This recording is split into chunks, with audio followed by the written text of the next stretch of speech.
안녕하세요. 홍태 인사드리겠습니다. 오늘 질문의 답 7번째 질문 시작하겠습니다. 상가 경매물건을 보고 있는데요. 그런데 간판 공사대금 명목으로 유치권이 신고됐습니다. 이 유치권의 주장이 성립이 될까요? 라고 물으셨는데 네, 답을 드리겠습니다.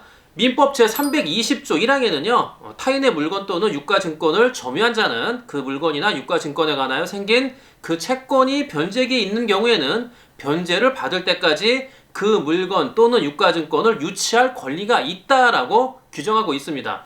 유치권의 피담보 채권, 즉 담보로 돈을 빌려준 당사자의 권리를 입증할 수 있는 그것에 관하여 생긴 채권이어야 된다는 거고요. 그런데 해당 상가의 옥탑이나 외벽에 설치된 간판의 경우에는요 일반적으로 건물의 일부가 아니라 독립된 물건으로 남아 있으면서 큰 비용을 들이지 않고 해당 건물로부터 분리할 수 있기 때문에 이런 경우는 특별한 사정이 없는 한 간판 설치 공사 대금 채권은요 그 건물 자체에 관하여 생긴 채권이라고 볼 수 없다라고 하는 대법원의 판례가 있습니다. 그래서 그 매각 대상 부동산 상가 건물 그 자체에 붙어있는 또 그 자체에 생긴 채권이 아니기 때문에 유치권은 성립하기 어렵습니다.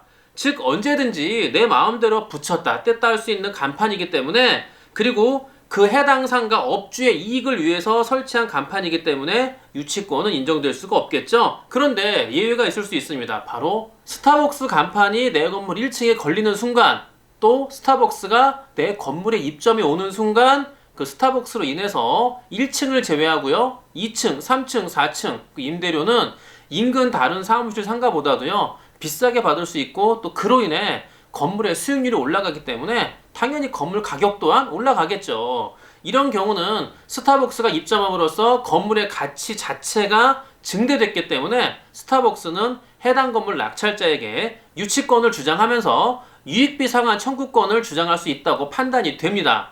근데 아직까지 스타벅스가 입점해 있는 건물이 경매에 나온 사례가 없기 때문에 차후 경매에 나온 건물이 있다면 다시 제가 상세하게 알려드리도록 하겠습니다. 그런데 그럼에도 불구하고요 유치권 철회를 하지 않고 유치권이 성립된다고 부득부득 우기는 그 버티는 유치권자한테 법원은요 그 유치권을 입증하라고 부담을 시킬 수가 있는 거죠. 유치권 신고가 되어 있지만 점유도 하지 않고 성립 요건에 부합하지 않는 것으로 추정되는 경우는요 유치권 부존재 확인 소송을 제기할 수 있는데, 그 유치권이 존재한다는 사실의 입증 책임 또한 피고, 즉 유치권자가 부담해야 하고요 이를 입증 책임의 전환이라고 합니다.